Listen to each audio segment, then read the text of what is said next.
Boa noite! Iniciamos mais um Elga e Você, o nosso programa, sempre com muita informação e conteúdo, com credibilidade, e é sempre um prazer estar aqui com vocês. O nosso programa de hoje está cheinho de informação pertinente. Recebemos ela, doutora Natasha Silessarenko, que é pediatra e patologista, e nos trouxe aí dois assuntos muito importantes: doenças raras e o atual momento do Covid-19. O que é que vocês precisam, se conscientizar? A população precisa se conscientizar. Nós estamos vivendo ainda tempos dificílimos. Eu acredito que esse mês de março vai ser um mês extremamente difícil. Muitas UTIs lotadas, muitos casos graves. Os casos agora estão aparecendo mais em jovem e com maior gravidade, evoluindo mais rápido.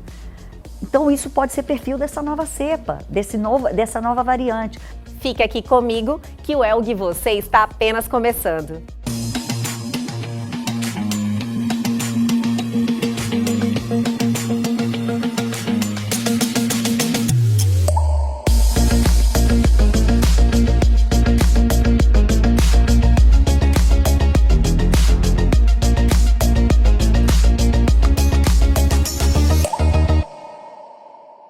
E hoje é aquele dia especial de cuidarmos do nosso bolso com ele, Bruno Perim, referência internacional em empreendedorismo, 3 best-sellers, e que está aqui no Elga e Você toda terça-feira. Então, venha, Bruno Perim.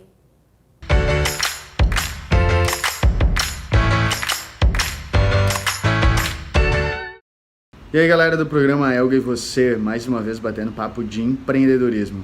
Queria aproveitar esse momento para chamar a atenção de um assunto muito sério, que é, obviamente a gente está no meio dessa questão da pandemia, mas é ajuda aí ao pequeno empreendedor. Esses dias contratei umas meninas jovens, uma nova empresa aí que trabalham com essa questão de limpar o sofá com produtos ecologicamente corretos. Achei muito legal, fizeram um ótimo trabalho, como vocês podem ver.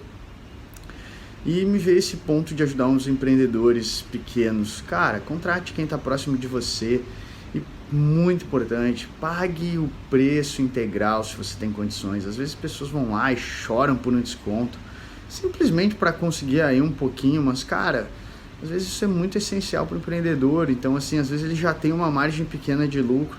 Então se você tem condição, pague o preço justo, pague o preço que a pessoa estabeleceu.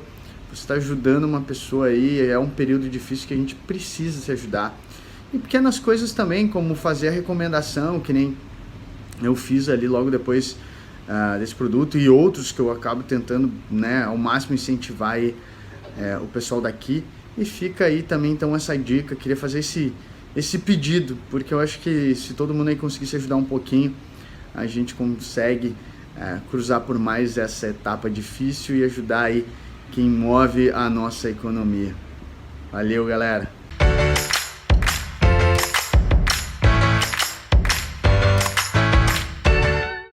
E aí, gostaram das dicas e dos ensinamentos do Bruno Perim? Ele sempre acrescenta na nossa vida financeira e cuida do seu bolso.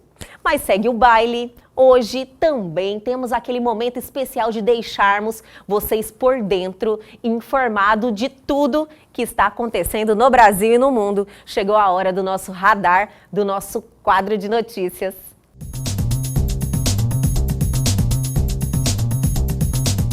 Pela segunda vez, o Banco Central decidiu adiar a implementação do Pix Cobrança.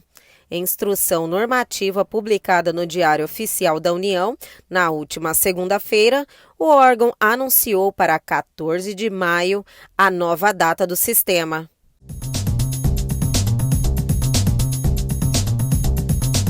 Google é processada por rastrear usuários, mesmo no modo anônimo.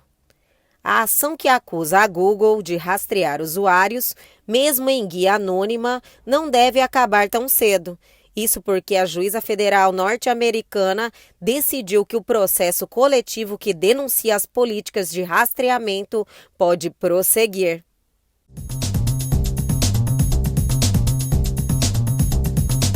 Caixa pede que usuários atualizem seus dados no Caixa Tem.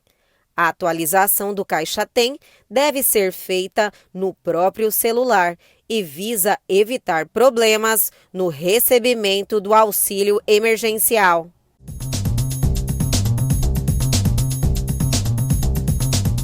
Índia pode criminalizar compra, venda e mineração de criptomoedas.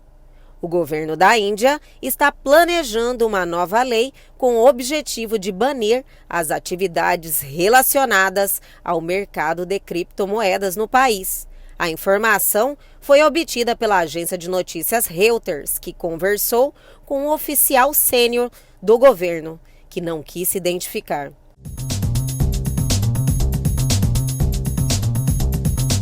E essas são as nossas notícias de hoje, que deixamos vocês sempre ligadíssimos em tudo que está acontecendo, mas só estamos começando, só estamos esquentando. Tem muito mais no nosso programa de hoje e a gente já volta, não saia daí.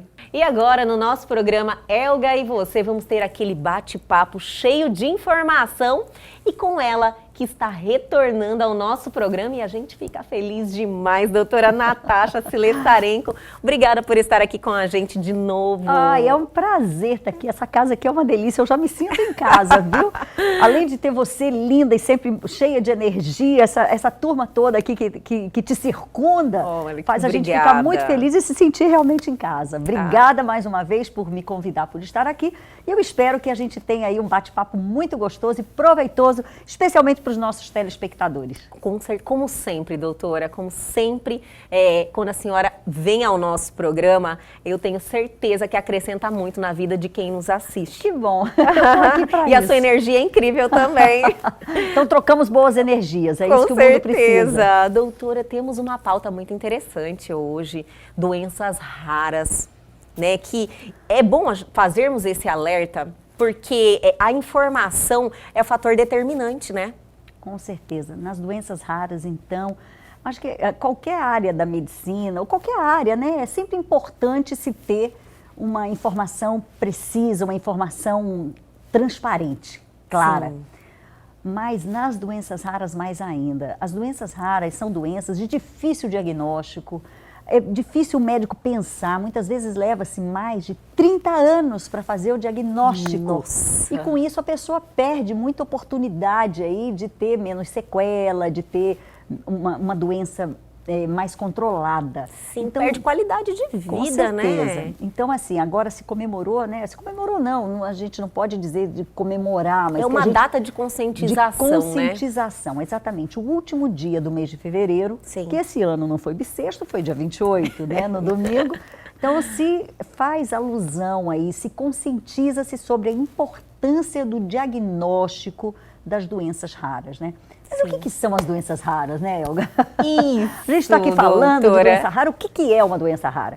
Então, por definição, doença rara é aquela doença que acontece em até 65 pacientes para cada 100 mil habitantes. 65. Ou 1,3 pacientes para cada 1.000 habitantes, tá? Sim. Essa é a prevalência, digamos assim, das doenças raras.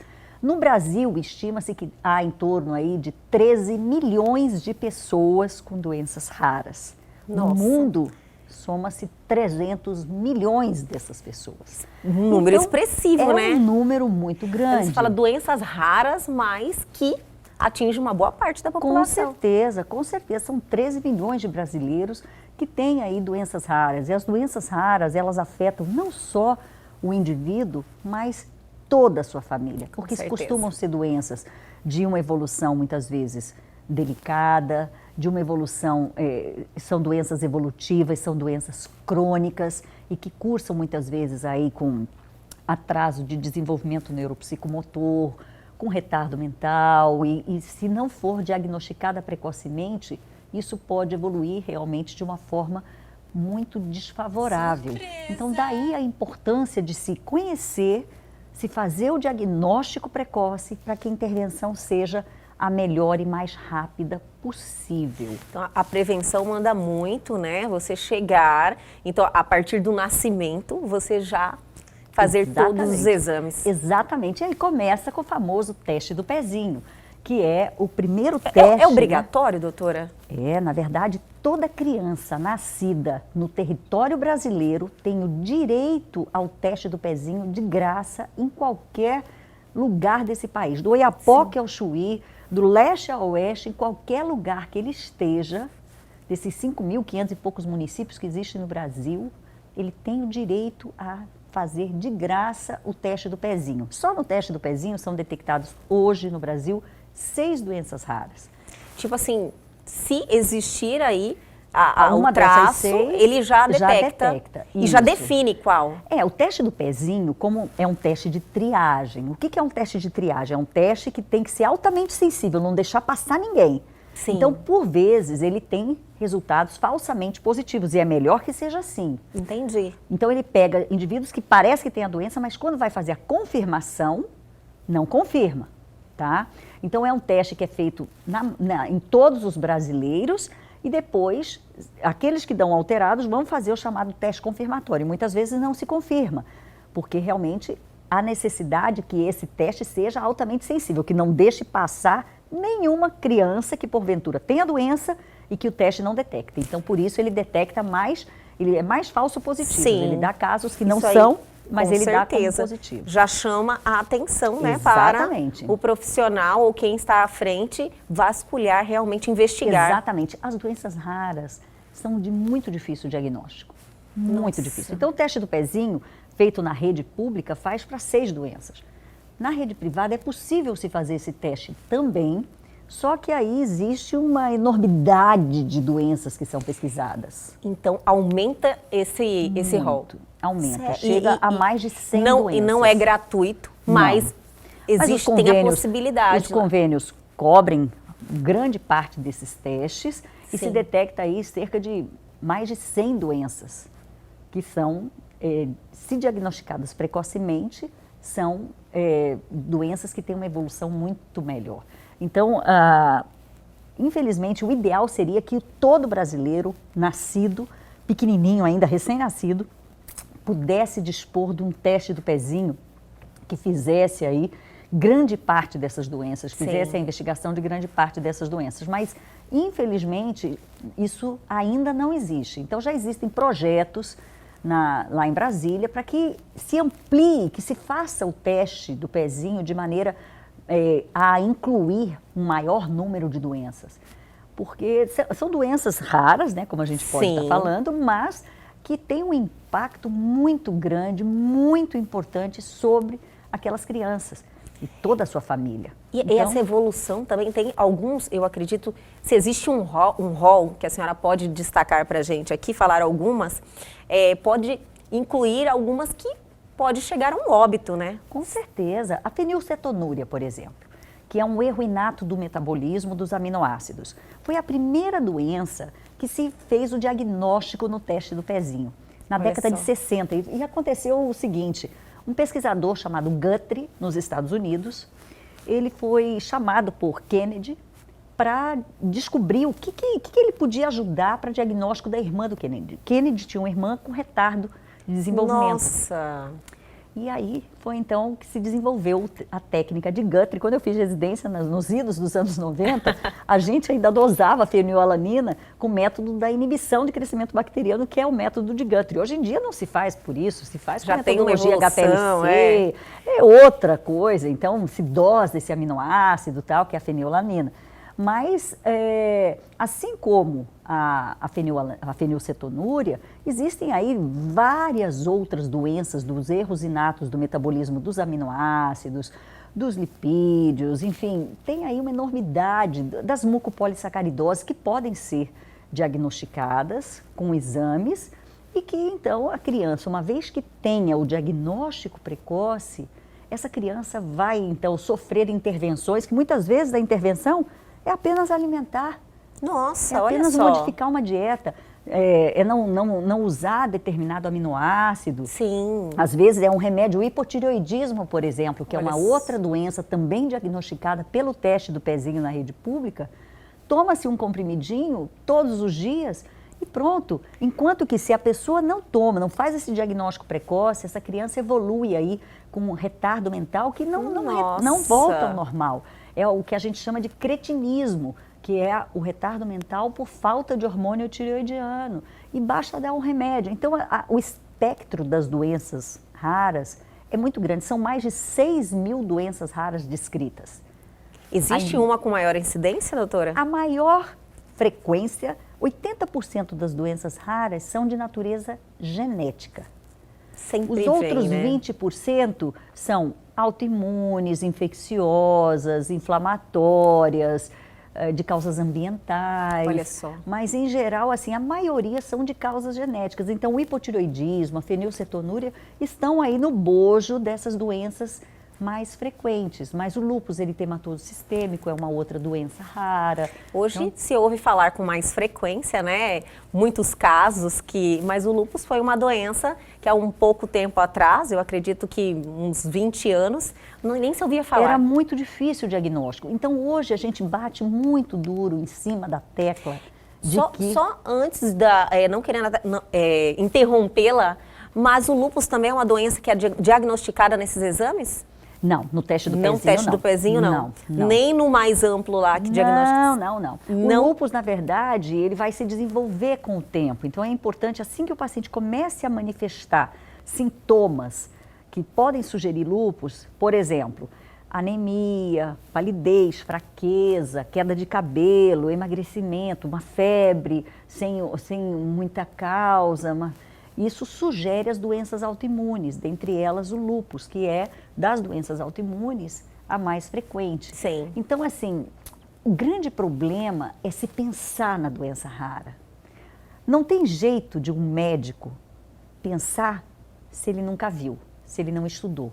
Então, é muito importante que as faculdades tenham disciplinas que ensinem as doenças raras para que o futuro médico possa pensar na doença. Sim. Aí depois na residência a mesma coisa. Então, assim, existe aí toda uma iniciativa, né, para que as faculdades ensinem a doença rara, ensinem o aluno a pensar. Então, normalmente a gente fala que quando você tem aí um diagnóstico difícil, que você não sabe explicar muito bem, um recém-nascido, por exemplo, que começa a ter convulsão nas primeiras horas de vida, ou um recém-nascido que entra em coma.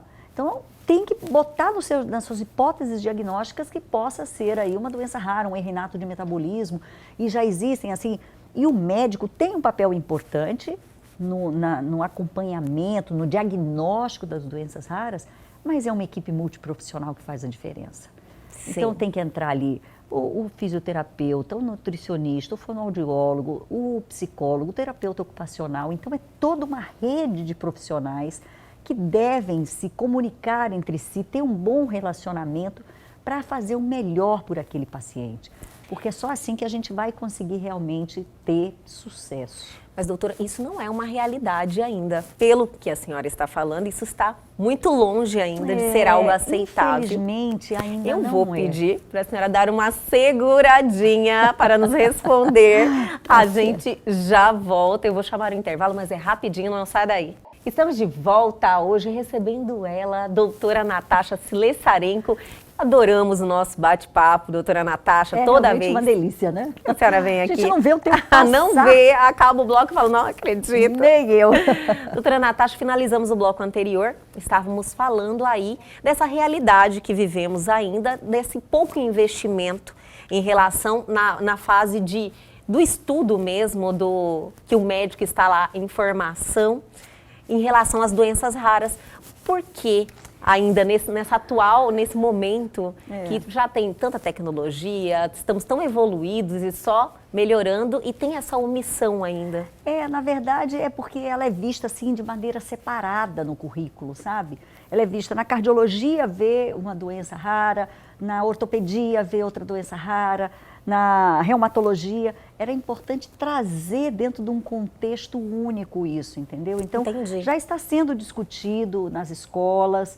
É importante ter mais geneticista no Brasil, só são 300 geneticistas no Brasil. Não acredito. Tem capitais que não tem geneticista. Aqui no nosso estado de Mato Grosso, que é um estado enorme, Se a gente colocar a Espanha e a Itália, Mato Grosso ainda é maior territorialmente do que a Espanha e a Itália, a gente só tem um geneticista no estado. E eu falei que 80% das doenças raras são de natureza genética. Então, realmente, assim, é preciso formar melhor o nosso médico para que ele tenha esse olhar para a doença rara.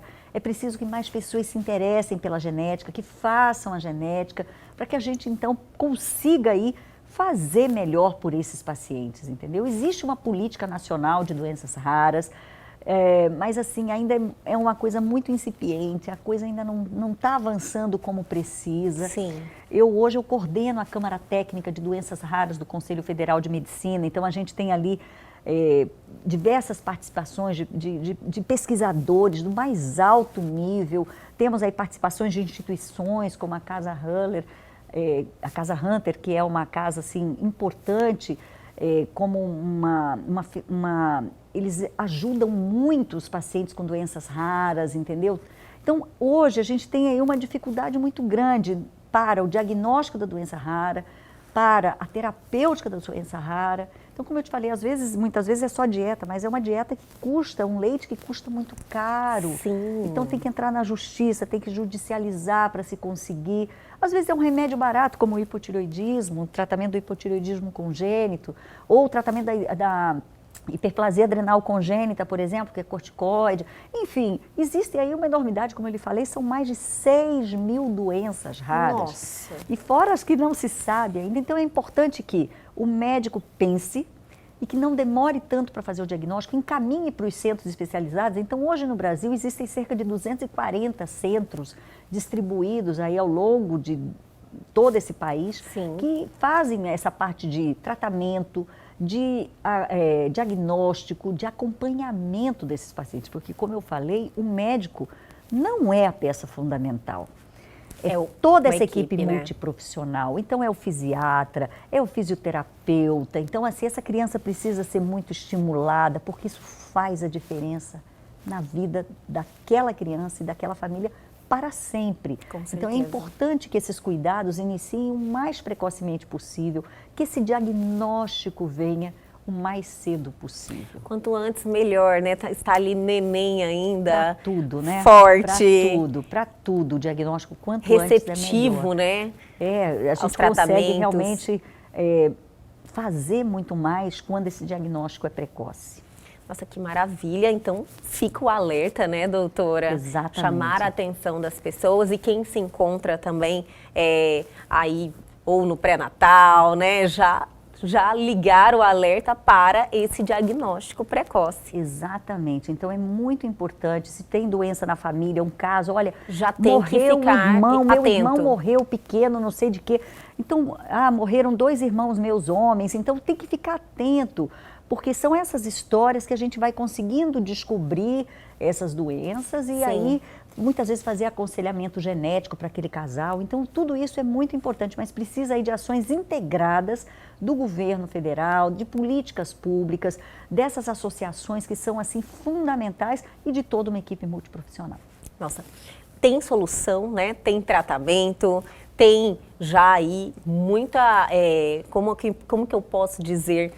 Muita inovação, muita inovação, essa era a palavra que eu estava procurando, inovação, tecnologia. Então, tem que aproveitar e incentivar isso, né, doutora? Exatamente, incentivar, ter políticas públicas robustas para isso, ensinar o aluno a pensar, ter centros de diagnóstico. Então, no Rio Grande do Sul tem, em São Paulo tem. Então, tem alguns estados, assim, no Nordeste, tem centros importantes que fazem esse diagnóstico. Não podemos levar aí 30 anos, em pleno século XXI, para fazer diagnóstico de uma doença metabólica ou de uma doença rara qualquer que seja.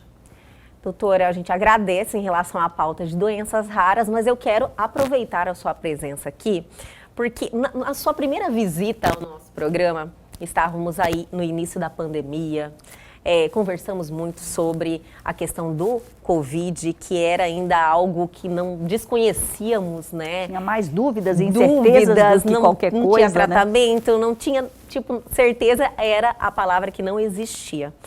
Na segunda visita, um otimismo, né? Era uma outra situação total, que a gente não acreditava, inclusive, numa reinfestação, não acreditava que isso seria possível. Então, era um quadro extremamente otimista.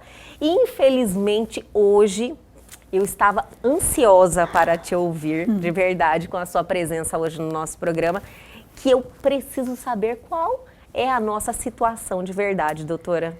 Olha, Elga, eu com muita tristeza no meu coração, eu não tenho boas notícias, sabe? Infelizmente, sexta-feira, dia 26, completou um ano do primeiro caso oficial no Brasil, dia 26 de fevereiro, e o que vemos aí são mais de 250 mil mortos, com mais de 10 milhões de casos diagnosticados, pouca testagem ainda, não tem uma testagem em massa como a gente precisava ter, e assim, as UTIs lotadas.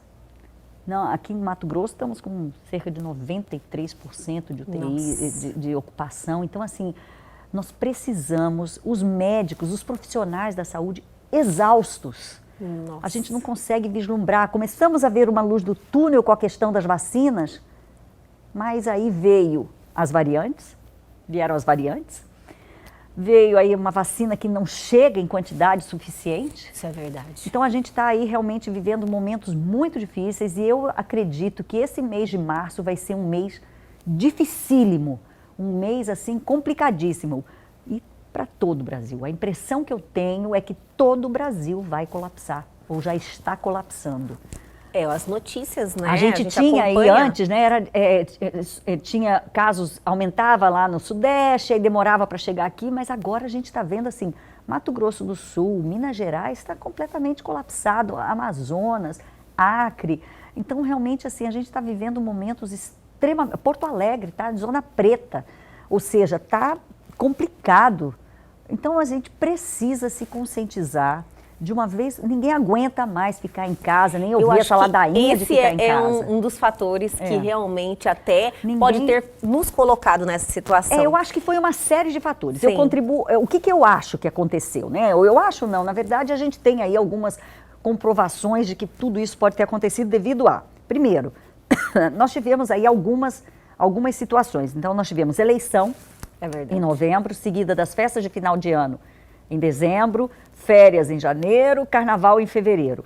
Eu acho que todas essas datas fizeram com que as pessoas saíssem mais de casa, que as pessoas viajassem. Junto com isso, nós tivemos uma vacina que chegou, mas não chegou em número suficiente. Sim. Nós temos um programa nacional de imunização capaz de imunizar mais de 1 milhão de pessoas por dia. Mas a gente não faz por quê? Porque não tem vacina. Esse é o problema. E terceiro, surgiram as variantes. Então, hoje a gente tem pelo menos 3 variantes chamadas variantes de preocupação ou de atenção. Já estão sendo descritas mais 3, mas hoje chamam muito a atenção a variante do Reino Unido, a variante da sul-africana e a variante do Amazonas. E essas variantes... qual que é o impacto disso? O impacto disso... São vários os impactos, né? O primeiro que a gente já sabe, que está bem estabelecido, é que essas variantes, elas têm uma capacidade de transmissão maior. Elas entram mais fácil na nossa célula por causa da modificação daquela proteininha que se liga na nossa célula, tal da RBD, a Receptor Binding Domain. Essa proteininha que se liga na nossa célula, esse pedacinho do vírus que se liga na nossa célula, está se ligando mais facilmente. Com isso, o vírus entra mais facilmente para dentro da célula, mantém cargas virais maiores. Então, já é comprovado que elas se transmitem mais. E o problema? Com relação à letalidade, ainda não é possível dizer se elas dão uma maior mortalidade ou não. Entendi. Só que elas fazem mais gente ficar doente ao mesmo tempo. Num sistema de saúde que já está no seu limite, colapsa. Com certeza. Além disso, essas variantes, a gente não sabe se elas vão escapar das vacinas ou não. Por que o vírus faz essas mutações? Por que o vírus faz essas variantes? Para se defender do nosso organismo. Porque se ele não se defende, ele acaba morrendo por causa do nosso sistema imune. Então, cada vez que o vírus se multiplica, ele produz mutações, que são essas pequenas modificações. Tem milhares de mutações, só que não são importantes.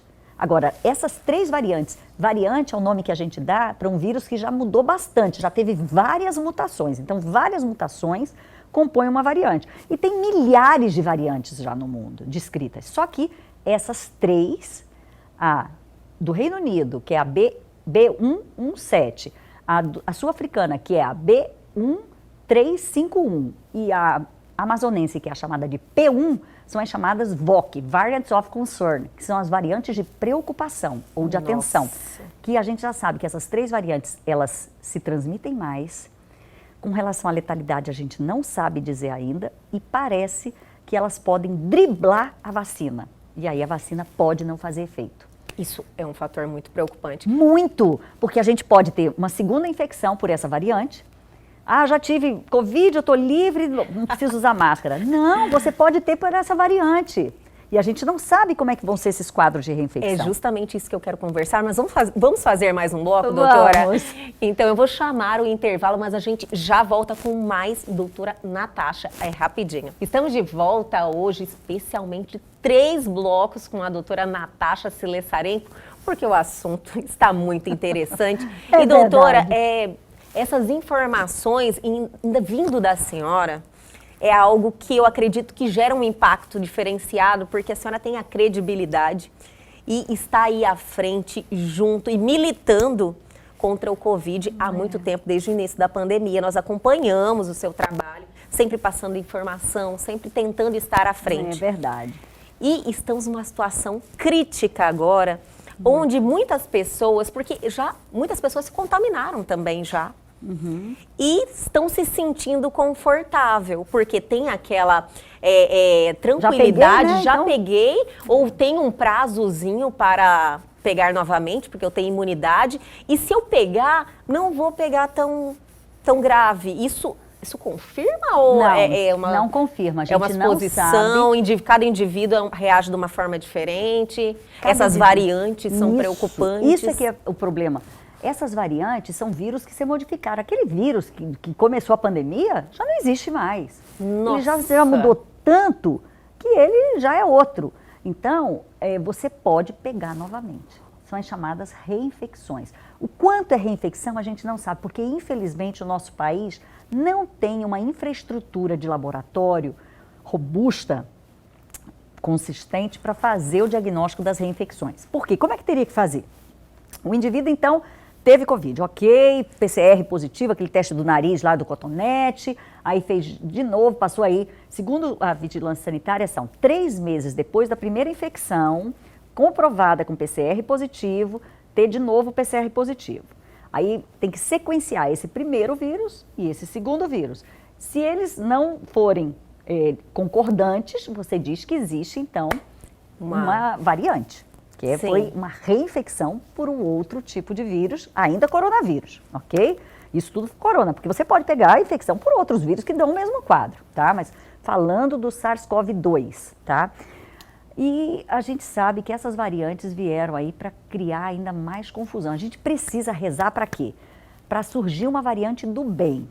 O que é uma variante do bem? Uma variante que se dissemina muito rápido, mas que ela seja de baixíssima ou sem nenhuma letalidade, entendeu? Entendo, uma forma mais amena. Porque daí, exatamente, todo mundo pega logo e aí cria-se esse anticorpo, porque a gente só tem 2 jeitos de controlar essa doença.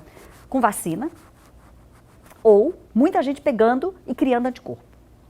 Sim. Só tem essas Era a duas esperança, né? Você chegou a 1 ano de pandemia. Falava, nossa, muita gente já se contaminou. Exato. Então era uma segurança, todo mundo falou, nossa, todo mundo já pegou Todo mundo Covid. já pegou, só que o problema é que assim, parece que esses anticorpos duram muito pouco. E Duram no essa máximo impressão 3 que meses. temos. E além disso, tem essas variantes. Então, quando a gente entra em contato com a variante, aquele anticorpo não reconhece a variante e a gente tem a doença de novo. E sem saber o impacto que aquilo vai causar. Sem saber se vai ser mais grave, se vai ser menos grave, a gente Às não tem vezes estudo você nenhum tem disso. o Covid de uma forma amena, meio que assintomático, que não compromete pulmão da primeira vez, e da segunda vez você pode ter um quadro diferente pela variante. Pela variante. Como a dengue, por exemplo, se você pega a dengue da segunda vez, ela costuma ser mais grave que da primeira. Sim. Dependendo do sorotipo, porque tem 4 sorotipos de dengue, DEM 1, DEM 2, DEM 3, DEM 4. Você pode pegar uma dengue, na segunda vez ser mais grave.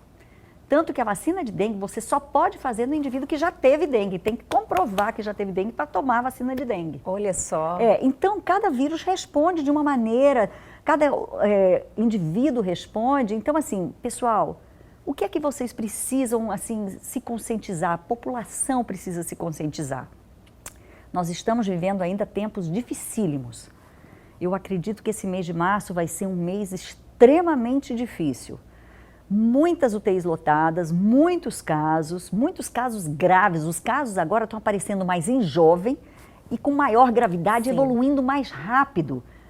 Então, isso pode ser perfil dessa nova cepa, dessa nova variante. Não vamos dar mole, vamos continuar com as 6 medidas de ouro, que seriam o uso de máscara, lavagem frequente das mãos, se não tiver água e sabão, usar o álcool gel, evitar aglomerações, preferir ambientes ventilados, distanciamento social de 1,5 m entre um e outro e evitar qualquer tipo de reuniões em lugares fechados, sempre optar por lugares ventilados. Abertos. Então essas são as 6 regrinhas de ouro: uso de máscara, distanciamento social, lavagem das mãos, ambientes ventilados, evitar aglomeração e distanciamento social. Essas são as 6 regras de ouro. E além disso, gente, tomar a vacina. A vacina é a única possibilidade que temos de fazer todo mundo, então, Que bom, que bom a senhora mesmo ter puxado esse assunto da vacina. Que ainda existe pessoas que fazem campanha contra. Pois é, isso me deixa um profundamente absurdo. triste, porque, infelizmente, a gente está vivendo aí momentos ainda dentro dessa pandemia toda, politização de determinados temas que jamais deveriam ir para o lado político, muita fake news. Então, é verdadeiramente absurdo o que a gente vive hoje. A vacina é a única possibilidade de que a gente consiga vencer esse inimigo invisível. Nós, profissionais da saúde, estamos exaustos, estamos aí há 1 ano trabalhando. Pense naquele colega, naquele profissional, naquela pessoa que está dentro de uma UTI há 1 ano, cuidando das pessoas. Então, gente, vamos voltar a fazer o isolamento social, ficar em casa se não precisa, não há necessidade de ir para a rua, não saia, porque realmente teremos dias muito difíceis pela frente e nós, profissionais da saúde, estamos exaustos. Estamos muito cansados e precisamos que a população entenda, tenha essa empatia de se colocar no nosso lugar e realmente evitar que se saia de casa, só sair se realmente for preciso, procurar ficar dentro de casa para evitar essa transmissão ainda maior desses vírus. Se for sair, tomar todas as medidas de necessárias, segurança. né? Isso. As 6 regrinhas de ouro são válidas. Tem né? muitas pessoas que precisam estar Exatamente. trabalhando para o seu próprio sustento, mas ter essa responsabilidade, levar isso a sério, que eu achei que faltou um pouquinho nos últimos meses, houve aquela sensação de que a pandemia já acabou. E isso aí nos trouxe a essa realidade que a gente que hoje está é muito agora. pior, né? Porque você veja, quando a gente tinha, no início da pandemia, começava, o estado de São Paulo, Rio de Janeiro, estavam com cheio de casos, mas aqui ainda tinha pouco. Então havia aí um certo delay, um atraso para uma cidade, para outra. Agora não, o Brasil inteiro está cheio de muitos casos, com muitos óbitos, e realmente isso deixa a gente muito preocupado e nós precisamos fazer a nossa parte. O governo federal tem que fazer a parte dele, arrumar vacina, distribuir essas vacinas para os governos federais e municipais, porque a vacinação é do município, né?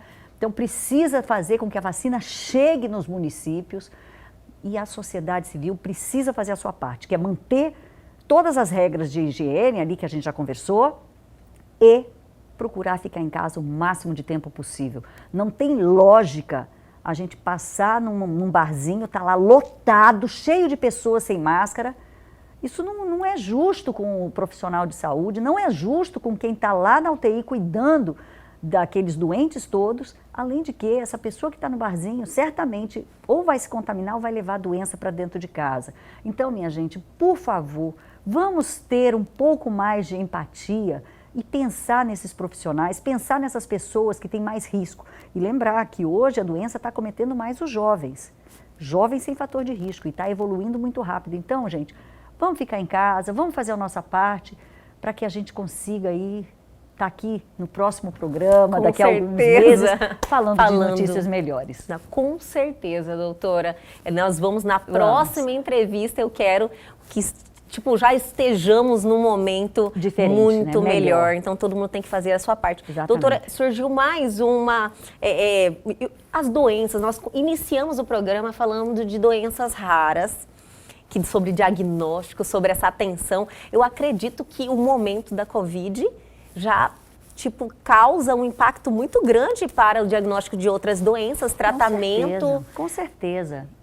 Olha, a gente fala muito de Covid, mas não é só Covid aqui. Não, as outras doenças continuam. Então, tem muita gente morrendo do coração em casa, porque não vai procurar um médico. O diagnóstico de câncer de mama foi assim, explodiu no final do ano. Por quê? Porque muita gente ficou o ano passado todinho sem procurar o médico. Então, é importante que se faça, a gente está falando das doenças raras, muita gente com doença rara, o indivíduo com doença rara, dependendo da doença, se for pulmonar, por exemplo, como a fibrose cística, ele corre o risco, ele tem um risco maior de ter uma doença por Covid mais grave, porque a doença é eminentemente pulmonar em alguns casos. Então, certamente, muito se atrasou em diagnóstico das doenças raras, no acompanhamento dessas doenças, mas a gente precisa manter aí a normalidade. Então, fazer consulta, teleconsulta, não deixar de ir no médico, não deixar de fazer os exames. Então, muitas vezes o laboratório pode ir até a sua casa. Então, usar essas ferramentas que evitem com que o indivíduo se exponha, que saia de casa. Lá na Vida tem um sistema diferenciado, né? A gente faz ainda mantém drive-in. Isso, a gente faz o drive-thru. Aliás, estamos reimplementando o drive, né? Porque o número de pacientes aumentou muito. Então, até sexta-feira, a gente vai reimplementar o núcleo de Covid que o Dr. Germano criou lá. Então, a gente está criando lá um novo layout para esse núcleo de Covid, para o paciente chegar, ser atendido, tudo lá fora da clínica, em um ambiente bacana para o nosso paciente. Então, ele é atendido, já faz exame, faz tomografia, já sai com a prescrição e pronto. Então, resolve tudo lá. Em 2, 3 horas, ele consegue se consultar, fazer exame, fazer tomografia e sair com a prescrição. Então, e na segurança, né? Com certeza. Porque o que a gente precisa nesse momento é garantir a segurança, não só para o paciente, mas para quem está ali, para os nossos colaboradores e para os outros médicos. Com certeza, as pessoas precisam ter essa segurança em sair de casa até para se tratar, né, doutora? Com certeza. E ter o acolhimento, né? Porque hoje a gente tem muito medo dessa doença. Sim. E a gente precisa acolher esse paciente, mostrar para esse paciente que ele tem que tomar determinadas providências. Então, para evitar tudo isso, minha gente, vamos seguir as 6 regrinhas de ouro. Vamos repetir essas regrinhas, doutora? Vamos repetir, é isso aí. Uso das máscaras, não sair de casa sem máscara. A máscara precisa ser um acessório seu. Inclusive, tem alguns países da Europa, como a Alemanha, que é só N95, não aceita mais nenhum outro tipo de máscara. Então, uso de máscara, lavagem frequente das mãos com água e sabão, ou se não tiver álcool em gel. Distanciamento social, então manter 1,5 metro no mínimo entre uma pessoa e outra. Evitar aglomerações. Preferir ambientes ventilados, então vai sair, precisa encontrar com alguém, encontre num ambiente ventilado, mantenha distanciamento de 1,5 metro, use máscara, lave sempre as mãos e, por último, ao menor sinal de resfriado, se isole, faça uma teleconsulta, procure um médico, mas se isole. Não vá trabalhar, não vá para a escola, não vá para lugar nenhum se estiver sentindo uma dorzinha de cabeça, uma dorzinha de garganta, porque esse vírus, ele se dissemina muito rápido, especialmente essa variante. E quanto antes detectar o Covid e iniciar o tratamento... Muito melhor. As medidas são instituídas mais precocemente e com isso a pessoa fica melhor. Com certeza. Doutora, foi maravilhoso o nosso bate-papo, como sempre. Um bate-papo enorme, né? Isso, um programa inteiro, mas com informações preciosas que precisavam ser, assim, passadas pela senhora, que eu tenho certeza que quem nos acompanha e já acompanharam as entrevistas anteriores, estavam ansiosos para saber sua opinião, como eu. Que bom. Então eu fiquei muito feliz mesmo. Adoro sempre estar aqui, como eu falei no começo, acho que aqui tem é muito legal, a gente vai conversando, nem vê o tempo passar, me coloco inteiramente à disposição e eu espero realmente que os nossos ouvintes, o nosso público tenha entendido o nosso recado e realmente se conscientize da importância de se cuidar, de prevenir essa doença. Muito obrigada, doutora. E até a próxima. Até a próxima. E o Elgue Você de hoje fica por aqui, mas amanhã nós estamos de volta, sempre às 21h30. Perdeu algo? Quer entrar em contato com a gente, dar a sua sugestão? Nossos canais de comunicação estão aí na sua tela e tem também o nosso canal no YouTube e essa entrevista já está lá à sua disposição. Então entrem e se inscrevam. Aguardo vocês amanhã aqui na TV Pantanal, canal 22.1.